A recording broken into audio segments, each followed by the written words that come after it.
moi, personnellement, j'en ai marre de me faire prendre pour un con depuis, ça fait bien 10 ans, quoi. Moi, ça m'intéresse pas trop d'aller voter. J'arrive à manger tous les jours des pâtes, parce que bon voilà, malheureusement je ne peux pas m'offrir plus en ce moment. Même si c'est blanc, j'irai voter. C'est dur pour nous de se projeter, ne serait-ce que par exemple se dire est-ce que je vais avoir des enfants ? Je ne crois pas que les Françaises et les Français soient tristes. Pas vrai, mensonge, mensonge.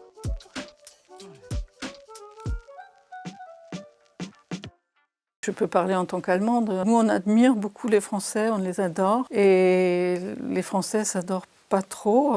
Ils sont toujours dans cette attitude d'autoflagellation qui est dommage.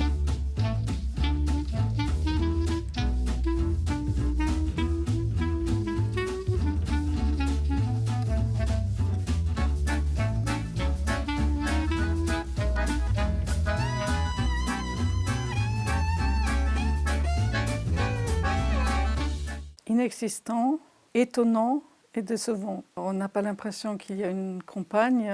Ce qui est sûr, c'est qu'elle a été ombragée d'abord par la pandémie et puis ensuite par la guerre. Je pense par rapport à la dernière où on avait toutes les 2 semaines une sorte de péripétie, tout changeait tout le temps. Une campagne très excitante pour les yeux d'un journaliste, tandis que là, on a l'impression que tout est décidé et que ça ne nous concerne pas vraiment. Et je trouve ça étonnant parce que c'est l'occasion de choisir la politique du futur, l'avenir. C'est en quelque sorte déjà acté que beaucoup de gens ne vont pas aller voter et qu'on va après critiquer un président qui n'est pas légitime. C'est comme participer à des Jeux Olympiques en se disant bah, on a déjà perdu, on ne va pas faire d'efforts. Hein.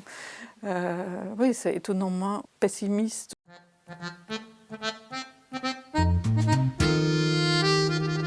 Je peux parler en tant qu'Allemande.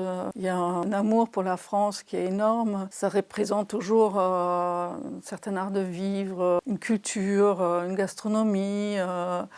Et même une politique plus vivante, une culture de manifestation, une sorte de mythe révolutionnaire qui est toujours là.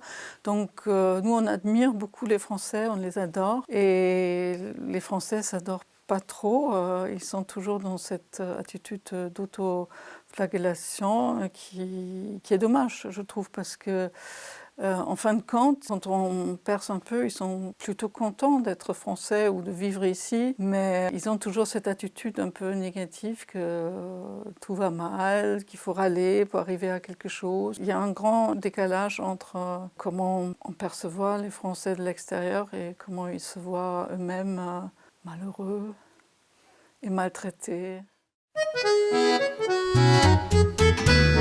J'ai parlé avec une femme qui a une famille monoparentale et elle m'a dit une chose qui m'a frappée. Elle a dit, en fait, quand j'ai commencé à travailler à 20 ans, je gagnais moins, mais je vivais mieux. Je pouvais me permettre des petites choses et là, aujourd'hui, c'est fini. Si je n'avais pas mes parents, je ne pourrais pas vivre décemment. Et je pense que c'est ça un problème. On a un problème en France avec la classe moyenne qui n'est plus une classe moyenne, qui a décroché. Et il faut faire quelque chose parce que c'est vrai que vivre normalement, quand on travaille normalement avec un salaire médian, on n'arrive plus. Donc c'était frappant qu'une jeune femme de 40 ans dise ça, qu'elle vivait mieux à 20 ans en travaillant que maintenant.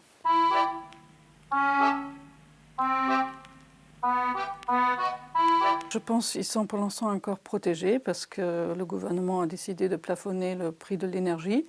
Mais quand on creuse un peu, on voit que c'est quand même vraiment un chaos, un grand bordel. Ils font ça parce que c'est les élections et parce qu'il y a une urgence, mais on ne peut pas plafonner les prix pendant des années et des années. Pareil pour le nucléaire, ça semble être un avantage.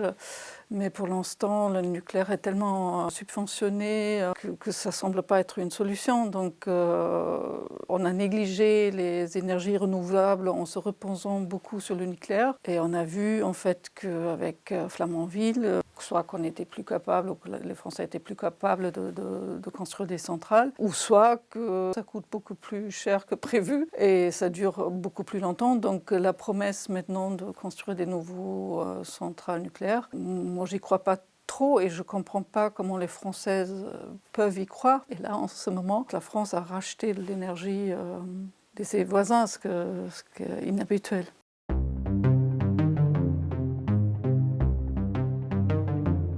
là, on voit quand même que la politique énergétique de l'Allemagne n'est pas un bel exemple. Elle dépend de 50% des importations de gaz russe. Elle n'est pas prête à passer le pas et à dire on va faire le boycott.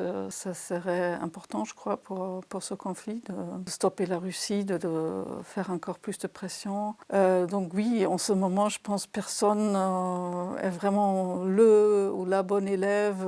On doit tous apprendre l'un de l'autre. Mais ce que je observe en France, c'est qu'en fait, on n'a pas à faire avancer les énergies renouvelables assez rapidement. Et dès qu'il y a des efforts, il y a toujours de la résistance. Quand vous construisez des parcs éoliens en France, vous avez toujours des manifestations ou des protestations. Il faudra qu'on avance sur ces questions. On est auprès du mur. avant c'était un mur climatique. Et là, on a deux murs, mur climatique, mur géopolitique. Donc là, il faut vraiment faire vite pour trouver des solutions.